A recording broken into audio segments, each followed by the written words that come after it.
عورتیں بیچاری مجبور ہیں، اس طرح کے سوالات آتے ہیں. بلکہ میں آپ کو کوٹ کر ہی دیتا ہوں. اس پوڈ کاسٹ کی ایک بہت بڑی وجہ شیخ ماشاءاللہ ایک معلمہ ہے، 70 سال ان کی عمر ہے، 40 سال سے وہ دین کی تعلیم دے رہی ہیں عورتوں کو. انہوں نے ایکچولی مجھے میسج کیا تھا، بیٹا بنایا ہوا ہے مجھے انہوں نے. کہتی کہ میری زندگی کا مجھے کچھ پتہ نہیں ہے، اللہ تعالیٰ کب بلاوا مجھے بلا لے.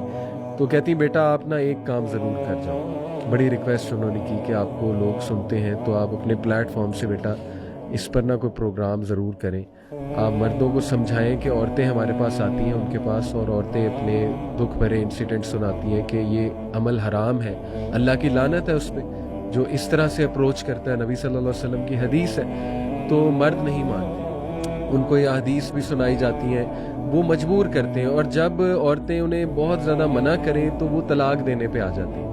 اور عورت آپ کو پتہ ہے ہمارے معاشرے میں کمزور ہے، ماں باپ ایکسیپٹ کریں گے نہیں، کہاں جائے گی، بھائی بھی ایکسیپٹ، وہ پھر مجبوراً عورتوں کو اس عمل کی طرف آنا پڑتا ہے. تو یہ بڑے پریکٹیکل مسئلے ہیں. تو اس کو شیخ یہ والا جو ڈیوینٹ عمل ہے، اللہ معاف کرے، اس طرح سے اپروچ کرنا یا کراہت انگیز اپنی بیویوں کو فورس کرنا، اس پہ میں چاہتا ہوں کہ ان مردوں کو اس نیت سے کہ اللہ کرے یہ سدھر جائیں انشاءاللہ، کیا ہم جو ہے نصیحت. دیکھیں علی بھائی، دو حصوں میں تقسیم کر لیں اس رویے کو.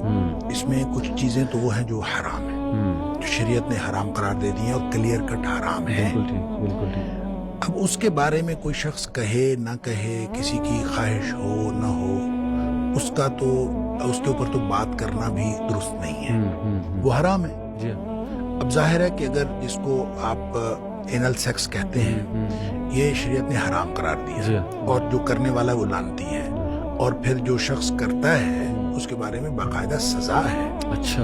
اور اس کے اوپر بڑی جو اسکالرز کی ڈسکشن ہے کہ اس کو سزا کیا دی جائے گی، اور اس کے لیے سزا کے بارے میں بھی بعض لوگوں کا خیال یہ ہے کہ اگر کوئی شخص اپنی بیوی کے ساتھ اس طرح کی حرکت کرتا ہے اس کو پہلی دفعہ چھوڑ دیا جائے گا. اگر کوئی کمپلینٹ آ جاتی ہے تو اس کو پہلی دفعہ چھوڑ دیا جائے گا، لیکن اگر دوبارہ وہ حرکت کرتا ہے اس کو تعزیری سزا دی جائے گی.